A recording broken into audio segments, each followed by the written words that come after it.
All right, today on Sub CLE, Philip Madewell and I went to the Westside Market and made this fantastic sandwich. And here we are in front of the Great Lakes Brewing Company, about to explain what we're going to do. The lake's been on fire with walleye lately. So I just got a boat. We went out and we have limited out on walleye a few days in a row.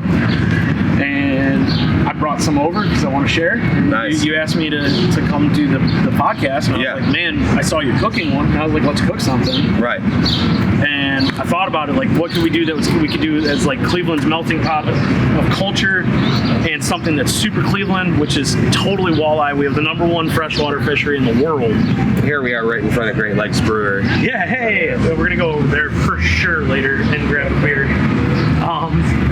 But we have the best freshwater fishery in the world, and I was like, let's make a po' boy. And he's like, all right, I'm about it. So we're going to go to the Westside Market and get some supplies. Of course, we're going to mask up beforehand. That's right. And we're going to have some talks, and we're going to make a po' boy. For the people watching this like 20 years from now, like we had to wear masks going into stores. Yeah, right. This is post-COVID life. So, plug out, there's a bunch of local charter boat captains and guys that are willing to take you and a bunch of people out.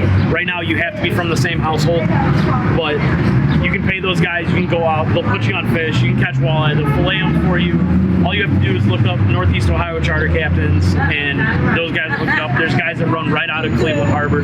If you're a Cleveland person, you can get out and get some walleye. But if you don't have access to a boat, if you don't have access to fishing, this is probably the best place to come buy fresh fish in Northeast Ohio. Well, let's go check it out. All right. Hi guys, how y'all doing? Good. Yourself? Good. Busy day in the market? It's decent. Good. Yeah. That makes me happy. Has it been a lot slower because of the COVID thing? No, not really. No? Yeah. No. Still doing? I got a lot of people, they call me for orders and they just pull up right here. We just load them up and they just go. There you go. So you can obviously call up and get what you need. Yeah, absolutely. How long have you been here? I've been here 52 years. 52 years. Same spot? Same corner? Yeah, I'm the fifth generation here. That's awesome. Fifth generation. And then that's when we asked him for some cabbage. We ended up getting some cabbage, red cabbage, right? Oh yeah, and he hooked up he kind of hooked up everything. I wanted to find some local produce because obviously Northeast Ohio doesn't have produce all year round. We don't exactly have a phenomenal growing season. Right. So, I was like, he had these locally grown cherry tomatoes, which were great. And he pretty much pointed us in the right direction for everything. I think we got some heirloom carrots there and a couple Vidalia onions. And this is where he gives us his recipe. I love walleye. It's good, isn't it? It's the best. It's that's what people don't understand. People who aren't from here or don't have that resource just don't understand. I like it on the grill. Oh yeah. You put the sauce up. No, you split it, put the sauce up. Green peppers, green onions, red peppers, a little bit of garlic. Awesome. Hey, if I could give anybody any advice, if anybody who wants a produce stand or a stand that sells food gives you a recipe for their favorite local food, you should probably try it. Yeah, absolutely. And then we ended up stopping off and getting, what was that, the okra? Yeah, well, yeah, that was this is the okra, and I forget what else we grabbed here. I grabbed a couple things. Oh, a summer squash. Oh, that's right. Grabbed a couple summer squash. Yeah, that was the stuff to grill up for the vegetarian version. Yeah. Had to. Of course. Well, and it made a nice side, too. It really did. Fried summer squash is glorious. Summer squash and zucchini are one of those things that I grew up and my mom would cook up for us. Everything from cornmeal breaded to just fried in butter and garlic. Yeah. Dude, that was the only moment of the whole day that I was super disappointed in you was right there. Oh, what's that? When you bought the cucumber, I was like, yeah, grab a cucumber. And yeah, so no, because you grabbed you reached up and grabbed the one that was in the shrink wrapped plastic instead of the one that was out. Too. Yeah. I was like, why'd I grab that one? We do a surf and turf po' boy. Oh yeah, a little steak on there. Yeah. Hey, the traditional po' boy topping was beef. Not against it. How did I know you would not be? This was just kind of like all a joy walk through Candyland, really. Absolutely. That's like the actual market side. The produce walk in the Midway are super cool, but Literally Candyland. yeah, Candyland. Like the actual market walk. Yeah. Give me more of that jerky. I do have some. We're Might gonna have to get some of that oh, before I yeah, leave. for sure. You're gonna Just a couple bites of that. Oh yeah. Yeah, I had to chew on that a little bit last night. Oh, dude. It's good stuff. That is like, if I'm not making my own jerky, I'm going there to get jerky. For sure. Yeah. It's Those worth- stuffed peppers look great there. Yeah, there's so many things I saw that I was like, I don't come to the market nearly enough. Right.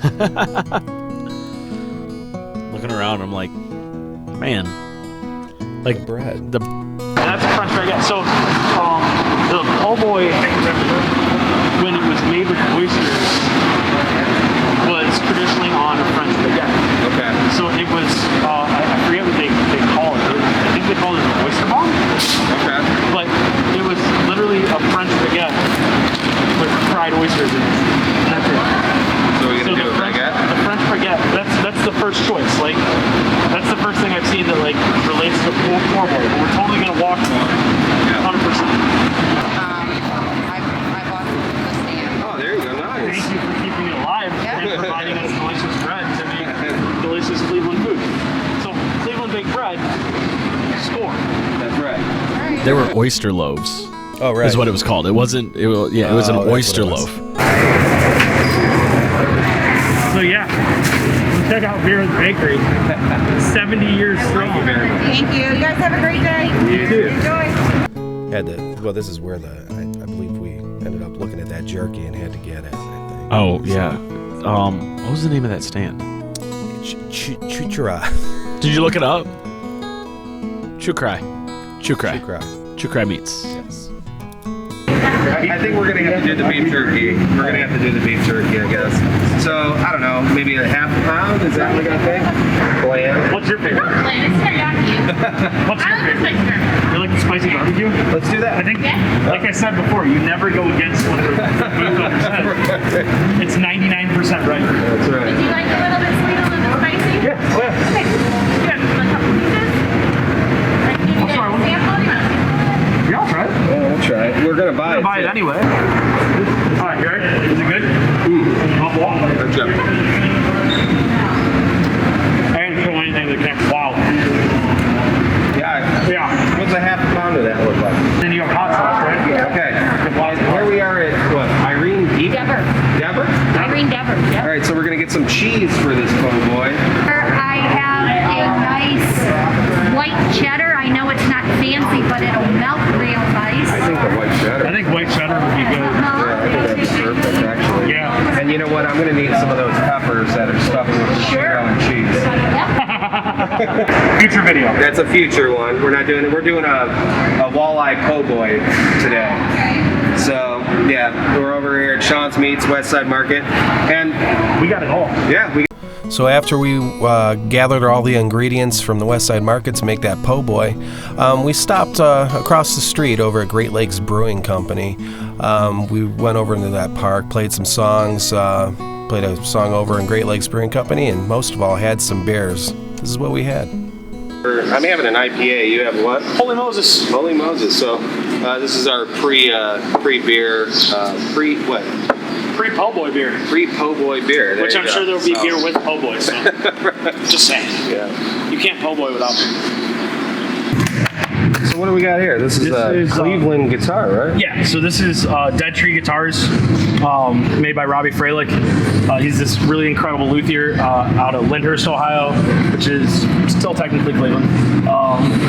And he built this completely to my specs and exactly what I wanted as a musician, exactly what I wanted from a guitar. So this is 25-inch scale up top with 24 3/4 on the bottom, fan fret, acoustic guitar. It's got a K&K pickup system in it, and this thing's just generally incredible. The strings might be a little dead because it's too nice for me to play live, but I bring it out when I'm going to do something fun. So that's the dead.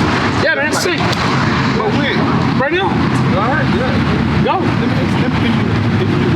Yeah, let's go. Hold on. Ladies and gentlemen, my name is Sundown. Sundown. And I'm going to sing 3 times with ladies. How about Richie? Get my lock about. There you go. I love you. Woo! Let's go! Let's go! Thank you. I can sing. There you go. She's tumbling down. Don't you know? Won't you stand by me? So darling, darling, stand by me. Oh, stand by me. Oh, won't you stand by me? Stand by me.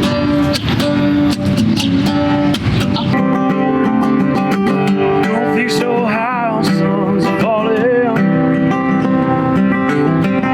spinning fire through the sky. Appropriate places to carry around instruments. It's Everywhere is appropriate place to carry the around rock and roll instruments. capital of the world, right there, Cleveland, Ohio. But so now we ended up going back and making this this Walleye Po Boy, and the first step here we're gonna see is I think you were slicing up some cabbage. Yeah. This was fun. This was kind of an inspired thing. So I got this red cabbage, and I wanted to, get the outer stuff off and kind of core it and take the bottom off of it and do all that good cabbage preparation stuff. But the idea was I was going to slice it a little thicker than I'd sliced coleslaw normally, and in a little different direction, so that I was getting longer shreds. Kind of like steaks. Yep. And I was going to hand them off to Vince with a little... Oh, that was the grill man that Yeah. day, I think. Yeah, he got to grill, and What do you got here? these are the heirloom carrots, and I was just shredding those for some color and some sweetness for that slaw. So this is the cabbage going on the grill. Like, it's that perfect full speed Facebook teach you to cook something in 30 seconds format. Yeah. Vince gave me kind of a funny look when I was like, hey man, can you throw this on the grill for a couple minutes? I was like, all right. I'll tell you what, it was fantastic because it really, really makes it fragrant. Oh yeah, it gets much more cabbagey. Oh yeah, for sure. Don't be afraid to grill vegetables of all kinds, man. Right? And then you chop it up into some finer shreds here and put it in the coleslaw. And that was pretty much just to make it like, don't want somebody slurping down this big long leaf of cabbage on their sandwich. And then what do you got there? That's the tricolor carrots, right? Yeah, that's tricolor carrots going in. And I believe I went with, there's some apple cider vinegar and some... buckwheat honey. Yeah, it's half apple cider vinegar, half red wine vinegar. Yeah. Then this is the honey, and that was like 2 tablespoons. And then it was like a 1/4 cup of sugar. Yeah. Simple. Yep, super straightforward. And then you let that sit for a while, and then I added a 1/4 cup of mayonnaise. If you use more white sugar and more cabbage, like especially more green cabbage, you can usually skip the mayonnaise and you'll still get a good creamy slaw. There it is. Yeah, that stuff. And then there was a little bit of Vidalia onions in there just for some more sweet. Nice. That stuff turned out. It was exactly what I was looking for, honestly. And then this is the tomatoes. Yep, and that was, just pepper, salt, a little garlic powder, and some vinegar. And some olive oil, I believe. Nice. Yep, and that's another one of those ones that I wanted to let sit and let the salt and the vinegar pull out some of that tomatoes acid, and then at the end of that, I put in about 2 tablespoons of Burtman's. Nice, and you just cut up that summer squash, and now you're making the... This is the egg wash, so this was the Burtman's, Vince's homemade hot sauce, which I never really got what was into that, and some mayonnaise, and then I believe 4 eggs and some of that Great Lakes Holy Moses. Yeah, the hot sauce is just basically tomatoes somebody gave me at the bar that they grew, and the peppers I grew in my yard, and some vinegar. It it was very much more flavorful than most store-bought hot sauces, and it had some heat to it, which was nice. Oh, holy Moses. And if you're going to do this, I highly recommend letting the beer go flat. It makes it a little easier. I did not. So then just kind of whisk it all together, get everything broken up, try to get that mayo as emulsified into there as you possibly can. It's going to get thick. And that's kind of the whole idea of this egg wash. It's not like your traditional, like, just rinse it in eggs. You can do this with straight hot sauce, too. Right. And it's not terrible. What not was even that? A little. Chili powder? Chili powder, paprika, and ground pepper, and crushed red pepper. I mean, by the time you batter it, the beer is flat, really. Yeah, pretty much. You're whisking all the bubbles right out of it. But yeah, this is I really like egg washing fish like this. So what is this? That's pretty much the same thing: salt, pepper, crushed red pepper, cayenne, or paprika, and chili powder with some garlic powder, and that's all going into the flour. And it's about half and half flour panko. Okay. And I just put the panko in there for some texture. Straight flour works just dandy. Right. But I wanted another crunched layer for the sandwich. Nice. Yeah, because usually here I would do the 3 wash. I would do the flour, then the egg, then the breadcrumbs kind of thing. So I skipped that, and that's why I put more of a batter kind of. Right. Well, I put the flour in the breadcrumbs, so that I can pre-wash it with, or do that because really all you're doing with the flour is drying it off, giving the egg something to stick to. I cut off some of the radish greens. We cut those up for the salad. Nice. And then shredded up some of the radish here, and cut up a cucumber, threw that in there, a couple of those cherry tomatoes that we got. Those radishes are so good. You could literally eat those. They were tasty. There's some Vidalia onions that had stuffed them underneath the There's squash. That shrink-wrapped cucumber coming back to haunt me. Yeah, right. This is one of those moments in life where unless you do this a lot, don't ever cut towards your hand. It's a bad habit, and you shouldn't do it, even if I do. And simple on the salad: salt, pepper, oil, vinegar, and I don't use balsamic vinegar. Yeah. I think it kind of messes the flavor up. It's too sweet. Yeah. Now I toss it by hand. Always hand toss your salads. Nice. You don't break leaves that way. If you do it with the claws, you're gonna break leaves. It's just a matter of life. That was so good. Yeah, it was fantastic. That's another life misnomer, right? You need a bread knife. No, you just need a really sharp knife. All right. Don't let your knives get dull. You'll be good. That's right. Gotta toast it. You gotta get that char on that bread, man. Yeah, it was kind of a theme, man. It was kind of a theme of the meal in a way. Well, it's a summery kind of. Look how perfect, man. Oh, those were so perfect. Yeah. And that bread didn't really have that crunchy of an exterior until, of a crust. Yeah. Until you did it. So this is pretty much, since I'm doing the po' boy and it's a sandwich, I'm being super selective about what cuts of meat I use. I'm feeling for the bone lines. I'm making sure I'm getting all the bones out of there. When I do, I'm cutting behind them, and then I'm going to just strip the meat of the bones as we go, because it's a sandwich. It's not one of those things you really want to stop and look for bones in, right? So you can see there's a little line of them there.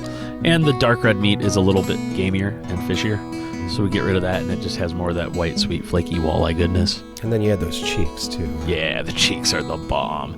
I didn't have any of the pectoral fins in this, but we make walleye wings out of the pectoral fins, and they're tasty and delicious. Everything that's good in life. Doing this for a few of them, making sure they're good and clean. Yeah. And I'm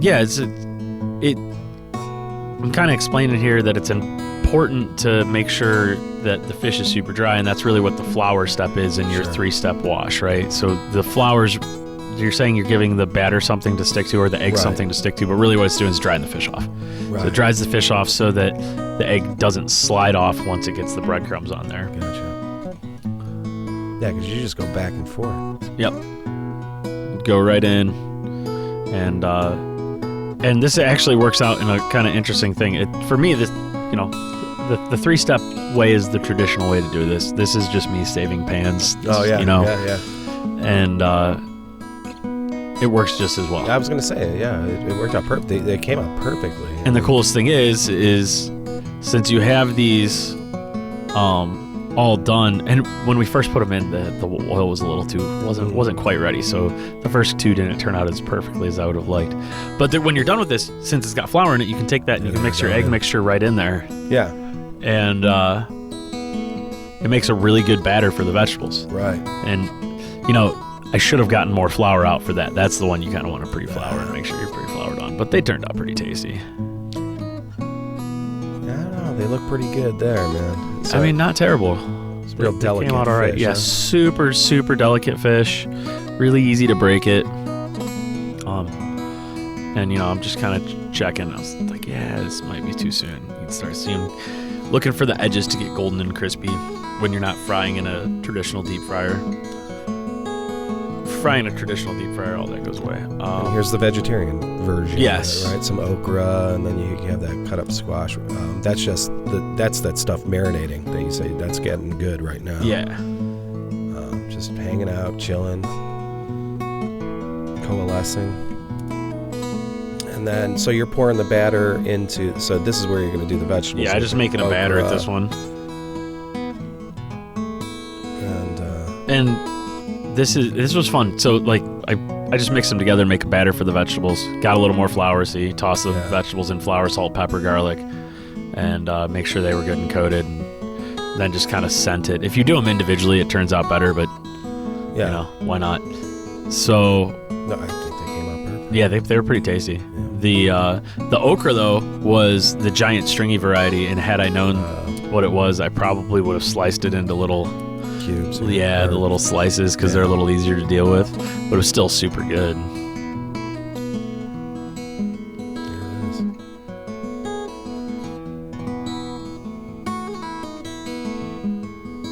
And you get those onions in there. And Yeah, it's just perfect. So you could do this as a vegetarian version without the fish, but Yeah, I'll tell you absolutely. what, it went well with the fish. I would too. say the fish version wasn't even a little bit terrible.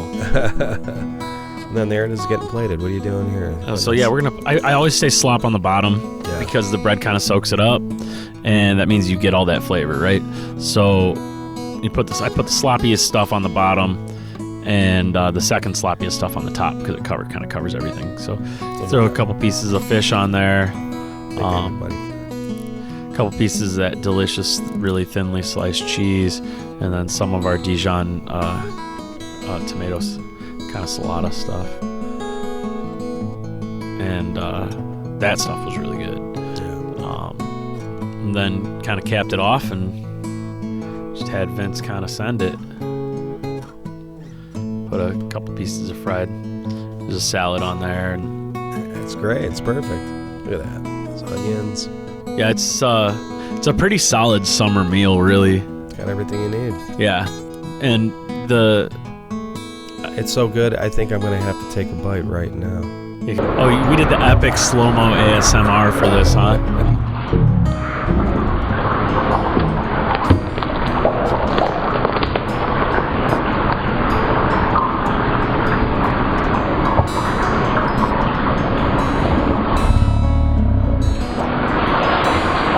I mean, it's fucking fantastic. And we've broken the cursing barrier. Here we go. No, it's great. It's great. Dude, guys, watch how he does a po' boy. Do it this way. You won't be disappointed. Okay. Sup, CLE. Good?